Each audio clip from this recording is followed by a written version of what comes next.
उड़ीसा के पुरी में स्थित जगन्नाथ मंदिर भारत के 4 पवित्र धामों में से एक है, जहां हर साल आषाढ़ माह में भव्य रथ यात्रा का आयोजन होता है।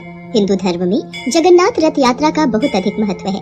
जगन्नाथ मंदिर में भगवान जगन्नाथ विराजमान है, जो कि श्री हरि विष्णु के अवतार श्री कृष्ण का ही रूप माने जाते हैं। जगन्नाथ का अर्थ होता है जगत के नाथ। आषाढ़ मास की द्वितीय तिथि को ये रथ यात्रा शुरू होती है और शुक्ल पक्ष के 11वें दिन भगवान की वापसी के साथ इस यात्रा का समापन होता है। भगवान जगन्नाथ के मंदिर से जुड़ी एक पौराणिक कथा के अनुसार मध्य भारत में इंद्रद्युम्न नाम के एक राजा रहते थे। उनकी राजधानी का नाम अवंती था। वो भगवान विष्णु के बहुत बड़े भक्त थे और हमेशा भगवान विष्णु के दर्शन के लिए इच्छुक रहते थे। एक बार एक ऋषि घूमते हुए उनके महल में आ पहुँचे और राजा से बोले, राजन, उड़ीसा में भगवान विष्णु के भव्य रूप नील माधव को पूजा जाता है, लेकिन वो जगह उड़ीसा के कौन से हिस्से में है, ये आपको पता लगाना पड़ेगा। क्या आप सत्य कह रहे हैं ऋषि श्रेष्ठ? ये सुनकर तो मेरा मन भगवान विष्णु के दर्शनों को लालायित हो गया है। राजा इंद्रद्युम्न अत्यंत आनंदित हो थे और तुरंत महल के मुख्य पुजारी के भाई विद्यापति को आदेश दिया कि वो ओडिशा जाकर नील माधव की खोज करे। राजा के आदेश अनुसार विद्यापति ओडिशा भ्रमण करने निकल पड़े। बड़ी ही लंबी यात्रा के बाद जब विद्यापति ओडिशा पहुंचे, तब उन्हें कुछ गुप्तचरों के माध्यम से पता चलता है कि सबरों के मुखिया विश्ववासु एक गुप्त गुफा के अंदर नील माधव की पूजा करते हैं। विद्यापति विश्वासु के पास गए और बोले, महाशय, कृपा करके आप मुझे देव पूजा का स्थान दिखा दीजिए। मैं विश्वास के साथ यहाँ आया हूँ। नहीं, मैं तुम्हें उस स्थान पर नहीं ले जा सकता। मुझे माफ करो। अब मैं क्या करूँ? यदि ऐसे ही वापस गया तो महाराज को क्या जवाब दूंगा? मुझे कोई और रास्ता ढूंढना होगा। विद्यापति उसी गांव में रुक गया। कुछ ही दिनों में विद्यापति को विश्ववासु की बेटी ललिता से प्यार हो गया और दोनों ने शादी भी कर ली। शादी के कुछ दिन बाद विद्यापति ने अपनी पत्नी से कहा, ललिता, सुनो, क्या तुम नील माधव की सिर्फ एक झलक दिखाने के लिए अपने पिता से कह सकती हो? तुम्हारे पिता तुम्हारी बात नहीं टालेंगे। ठीक है, पिताजी को आने दो, मैं बात कर लूंगी। ललिता अपने पिता से बात करती है। ठीक है, पर मेरी एक शर्त है। विद्यापति मेरे साथ आंखों पर पट्टी बांध कर जाएगा। विद्यापति शर्त मान लेता है, पर वो बड़ी ही चालाकी से अपने साथ कुछ सरसों के दाने ले जाता है और गुप्त गुफा तक पहुंचने के रास्ते को याद रखने के लिए रास्ते में सरसों के दाने गिराते हुए जाता है। गुप्त गुफा में पहुंचने के बाद जब विद्यापति ने नील माधव की दिव्य छवि को देखा, तब वो उन्हें देखता ही रह गया। गुप्त गुफा से लौटकर विद्यापति ने राजा इंद्रद्युम्न को सब कुछ बताया। तब राजा इंद्रद्युम्न भी अपने प्यारे भगवान के दर्शन के लिए तुरंत निकल पड़े। लेकिन जब राजा इंद्रद्युम्न विद्यापति के साथ गुप्त गुफा में पहुंचे, तब उन्हें वहाँ कुछ नहीं दिखा। नील माधव अंतर्धान हो चुके थे। यहाँ पर तो कुछ भी नहीं है। प्रभु कहाँ गए? महाराज, मैंने यही उनके दर्शन किए थे, पर अब वो यहाँ से अंतर्ध्यान हो गए हैं। राजा इंद्रद्युम्न निराश होकर महल में लौट आए। उसी रात उनके सपने में भगवान विष्णु आए और बोले, राजन, तुम पुरी के समुद्र तट पर जाओ। वहाँ तुम्हें एक लकड़ी का लट्ठा मिलेगा जो पानी में तैर रहा होगा। उसे लेकर आओ और उस लकड़ी से मूर्ति का निर्माण करो। राजा इंद्रद्युम्न ने इस संदेश का पालन किया और वो पुरी के समुद्र तट पर पहुंच गए और वहाँ उन्हें सचमुच एक लकड़ी का लट्ठा पानी में तैरता हुआ दिखाई दिया।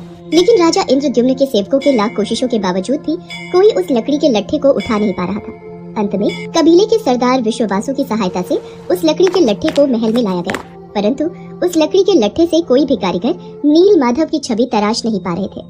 महाराज, हमारे लिए ये कार्य करना असंभव है। हम इस लकड़ी के लट्ठे से कोई भी मूर्ति नहीं तराश पा रहे हैं। हमें क्षमा कीजिए। जब इस काम को करना नामुमकिन हो गया, तब भगवान विष्णु ने फिर से राजा के सपने में दर्शन दिए और कहा, राजन, तुम देवताओं के शिल्पकार विश्वकर्मा की आराधना करो। वो इस कार्य को अवश्य पूरा करेंगे। भगवान विष्णु के कहने पर राजा इंद्रद्युम्न ने देवताओं के शिल्पकार श्री विश्वकर्मा से प्रार्थना की। तब वो सबके समक्ष एक बूढ़े बढ़ई के रूप में प्रकट हुए और राजा इंद्रद्युम्न से बोले, राजन, मैं आपको विश्वास दिलाता हूँ कि मैं कुछ ही दिनों में तराश कर मूर्तियाँ तैयार कर दूंगा, लेकिन मेरी कुछ शर्तें हैं।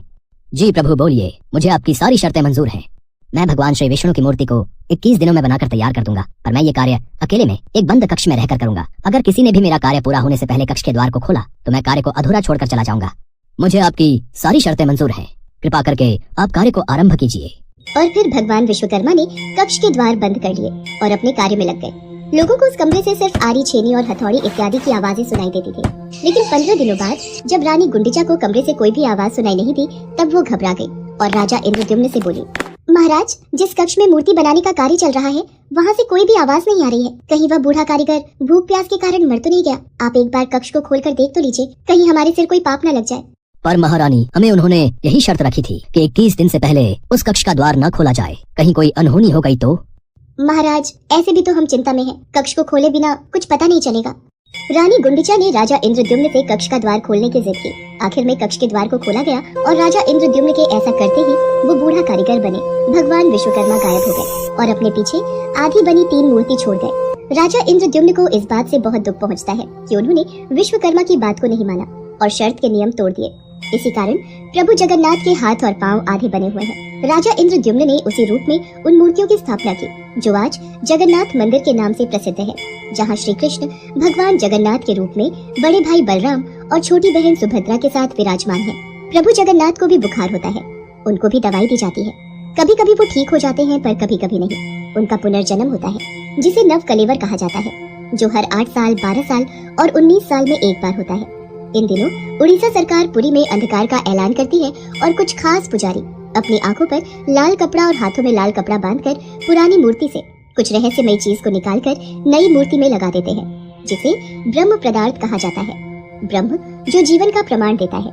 जैसे प्रत्येक मनुष्य के शरीर में आत्मा होती है, उसी प्रकार प्रभु जगन्नाथ के शरीर में ब्रह्म या परमात्मा रहते हैं। यही कारण है कि प्रभु जगन्नाथ दुनिया के एकमात्र जीवित ठाकुर जी हैं, जो भक्तों की पुकार सुनते हैं, समझते हैं और उनकी इच्छाओं को पूरा करते हैं। श्री जगन्नाथ मंदिर के ऊपर स्थापित लाल ध्वज सदैव हवा की विपरीत दिशा में लहराता है।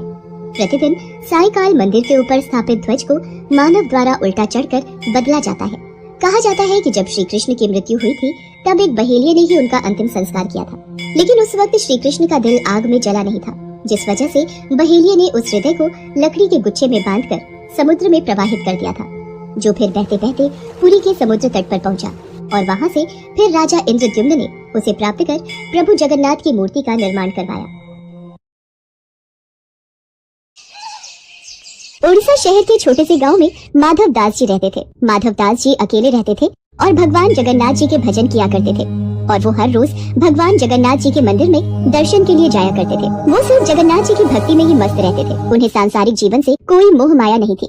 एक दिन अचानक माधव दास जी की तबीयत खराब हो गई। उन्हें उल्टी दस्त का रोग हो गया। वो बहुत ही कमजोर हो गए कि उठने बैठने में भी उन्हें समस्या होने लगी। माधव जी अपना कार्य स्वयं करते थे। वो किसी से मदद नहीं लेते थे। जो व्यक्ति उनकी मदद के लिए आता था उनसे कहते थे, मेरे प्रभु, मेरे जगन्नाथ जी स्वयं मेरी रक्षा करेंगे। ऐसे ही कुछ दिन और बीत जाते हैं।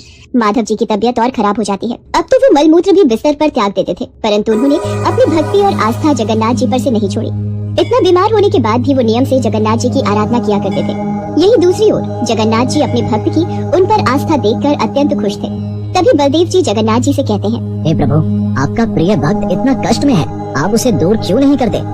तो उसके पूर्व जन्म के कष्ट हैं, जो उसे भोगने ही होंगे, पर उसने मेरी इतनी भक्ति की है, इस कारण मैं पृथ्वी लोक पर जाकर उसकी देखभाल करूँगा। तब स्वयं जगन्नाथ जी सेवक के रूप में माधव जी के पास उनकी सेवा करने के लिए जाते हैं। वो माधव जी की बहुत सेवा करते हैं और उनके गंदे वस्त्र भी भगवान जगन्नाथ जी अपने हाथों से स्वयं साफ किया करते थे और उन्हें स्नान भी कराया करते थे। भगवान जगन्नाथ जी की सेवा से जब माधव दास जी स्वस्थ हुए और उन्हें होश आया, तब भगवान जगन्नाथ जी को उनकी सेवा करते देख वो तुरंत पहचान गए, ये मेरे प्रभु ही हैं। देखो माधव, मुझसे भक्तों का कष्ट सहा नहीं जाता, इसी कारण मैं तुम्हारी सेवा करने के लिए स्वयं आया हूँ। और जो पूर्व जन्म के कष्ट तुम्हारे भाग्य में लिखे हुए हैं, वो तो तुम्हें भोगने ही पड़ेंगे।